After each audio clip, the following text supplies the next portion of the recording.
Hello and welcome. Thank you for joining us on Business Incorporated.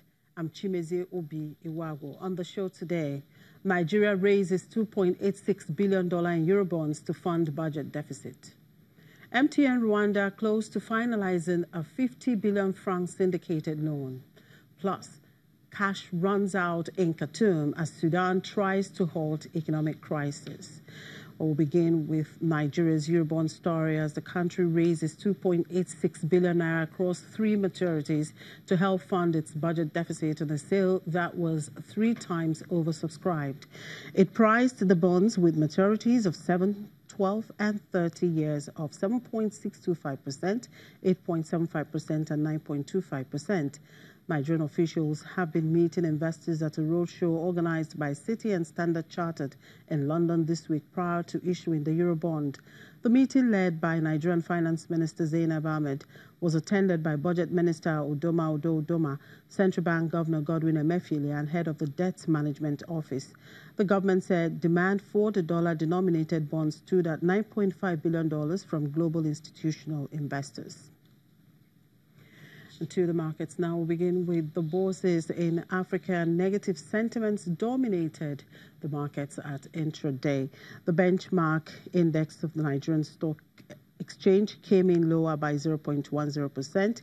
The Jersey index also sailed in bearish territory with a 0.32% loss. Things were slightly brighter in Egypt. The all-share index closed in the green, adding 1.36%. Kenya was down 0.60% on Wednesday. And in the Middle East, the mood was different. The markets were more positive at intraday, except Saudi, which dropped 0.26%. Others were up.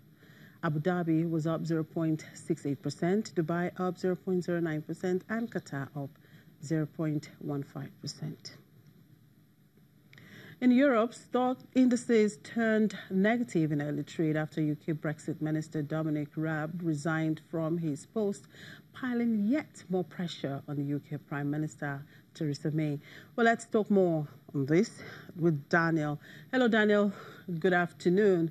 Well, Theresa May seems to be having a hard time pushing for Brexit, presenting her Brexit agreement in front of the British Parliament. So far, we have seen the UK pound and the euro down. Give us the latest. How are the equities markets reacting at the moment? Yeah, exactly. Jimmy, hi there from Frankfurt right now. Yeah, what a exciting and breaking news day here today, with everybody, of course, monitoring what's happening in the parliament at the moment. Let me tell you, and I guess we can see this also in the background, we were here in the green this morning. Everything and everybody was looking a little bit more optimistic when the day started, after she was able to get all of this through her cabinet last night, and none of her ministers at least resigning yesterday. But then the news was breaking that the Brexit minister, so really a key member of her parliament, would be stepping down, and as a result also other ministers, now we're talking about 4 ministers of her cabinet, who have said that they will resign because they simply don't agree with this Brexit draft agreement. And as a result, yes, we have seen quite some roller coaster at the stock markets here in Europe. We are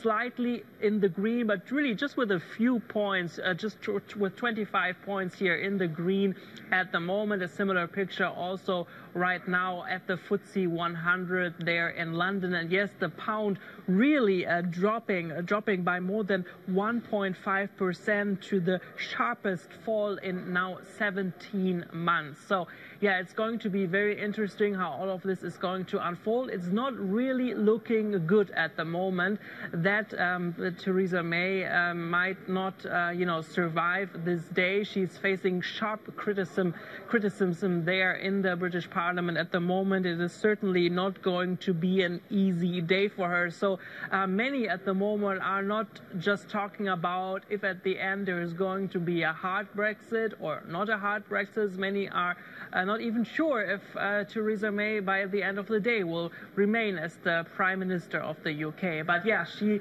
is still talking. I can see the picture here at the moment. So yeah, let's see how all of this is going to unfold, Jimmy. Very exciting day here, for example, not just here in Frankfurt. Well, we'll wait and see what happens eventually. Anyway, it's not all about Brexit that is on the news today. Trade talks between the U.S. and the EU have continued.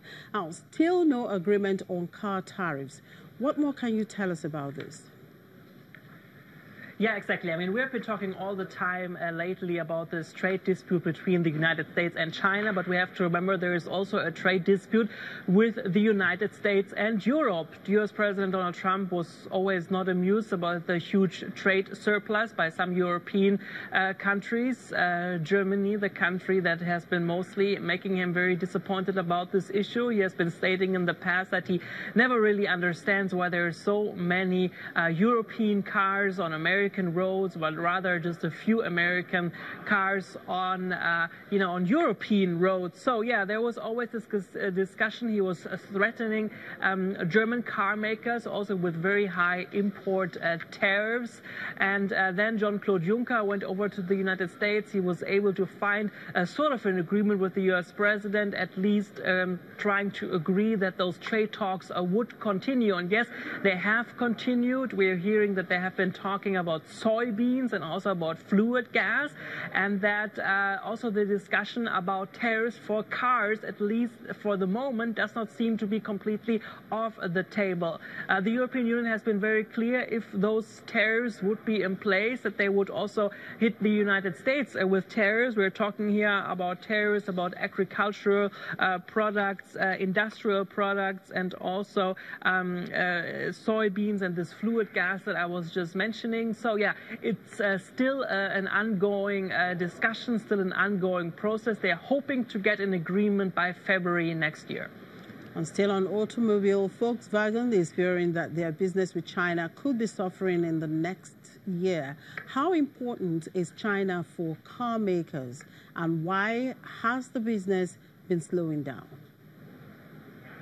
It's extremely important. I mean, China used to be, or still is, the biggest market for car makers worldwide, and also extremely important for Volkswagen. But what we are talking right now is also linked to this trade dispute with the United States. Because of uncertainty how all of this is going to unfold, it seems that Chinese people have been a little bit more reluctant to do a big invest, and certainly a car is a big investment when you're talking about purchasing a new car. So those sales numbers in China, they have been dropping. There was this rumor for quite some time that as a result the Chinese government would lower the taxes when you buy a new car there. Now we are hearing that this is not going to be the case, and there's a big car fair taking place right now in China, in the Chinese city of Guangzhou, and we are hearing there from the head of Volkswagen's Chinese division that they are thinking that the business most likely in the first 10 months this year went down by 0.1%, and they are also thinking that this is going to continue also in the next year. So China is extremely important. The business still is big, but not as big as Volkswagen would like it to be. All right, thank you for your time, Daniel. Let's continue to keep an eye on the Brexit talk, and see you tomorrow.